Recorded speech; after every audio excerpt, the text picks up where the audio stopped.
El Niño ప్రభావంతో నెలకొన్న తీవ్ర వర్షాభావం, సాగునీటి కాలువల్లో తగ్గిన నీటి ప్రవాహం. దీంతో కృష్ణా జిల్లాలో రైతులు సాహసించి వెదజల్లే పద్ధతి వైపు అడుగులేశారు. వేలాది హెక్టార్లలో ఈ ప్రత్యామ్నాయ సాగును అనుసరించారు. కానీ వరుణుడు కరుణించక పెట్టుబడులన్నీ బూడిదలో పోసిన పన్నీరయ్యాయని రైతులు ఆవేదన చెందుతున్నారు. కృష్ణా జిల్లాలో ఈ ఏడాది ఖరీఫ్ సీజన్లో 1.60 లక్షల హెక్టార్లలో వరి సాగవుతాయని అధికారులు అంచనా వేశారు. అయితే ఎల్నినో ప్రభావంతో లోటు వర్షపాతం నమోదు కావడం, సాగునీరు అందక ఖరీఫ్ సాగు ముందుకు సాగలేదు. ఈ నేపథ్యంలో వరి రైతులు ప్రత్యామ్నాయం వైపు అడుగులు వేసినా కష్టాలు వీడలేదు. నారుమడులు, నాట్లకు బదులు వెదజల్లే పద్ధతిలో 2 సార్లు పంట వేసినా వరుణుడు కరుణించక కాలువల నుంచి సాగునీరందక పంట పూర్తిగా ఎండిపోయింది. వేల రూపాయల పెట్టుబడి నేలపాలైందని రైతులు లబోదిబోమంటున్నారు.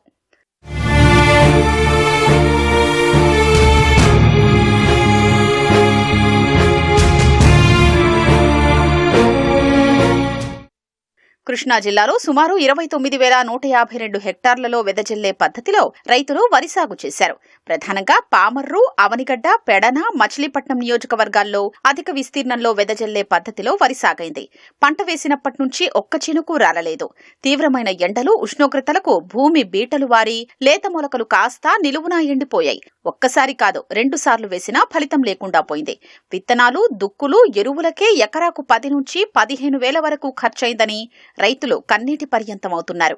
ఈ సంవత్సరం వ్యవసాయానికి ఎల్నినో ప్రభావం వల్ల చాలా వర్షాలు లేక బాగా ఇబ్బంది పడుతున్నాము. నాట్లు కాకోకుండా ఆరుతడి పంట ఎదబెట్టాము. ఎదబెట్టినా కాడ వర్షం పడలేదు. ఒకసారి దెబ్బతిన్నాము. మళ్ళీ రెండోసారి కొంత పొలం పెట్టాము. అది కాడ సరిగా లేదు. మా కాలంలో వచ్చేవాడికి ఇక్కడ నాగిలేరు కింద మాకు సాగండి. మాకు నీళ్ళు ఇంతవరకు అసలు కాలంలోకి రాలేదు. లేదా ఆకుమళ్ళు పోసుకునేవాళ్ళం.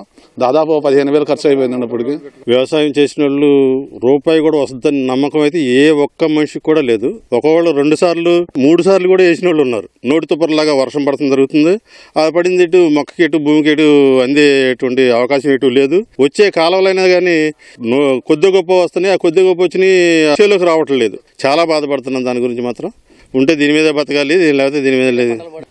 నా పెరిగిందండి. నా పెరిగితే వర్షాలు లేవు. జూన్లో వర్షం పడింది. దానికి మొలకెత్తినాయి. పూర్తిగా డ్యామేజ్ అయింది. మాకు మొత్తం అసలు మాకు ఏం ఆధారం లేదు. మాకు ఇప్పుడు అందరూ ఇదే పరిస్థితి.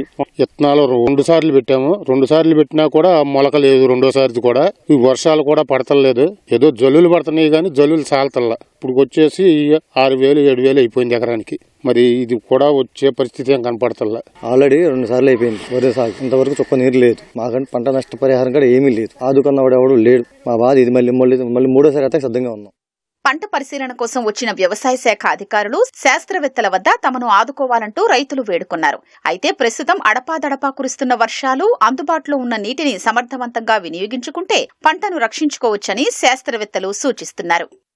ప్రస్తుతం ఎల్నినో దృష్ట్యా చూసుకున్నట్లయితే వెదకి వెళ్ళినటువంటి రైతు సోదరులకి మాత్రం అక్కడక్కడ పొలం ఎండిపోవడం అనేది గమనించడం జరుగుతుంది.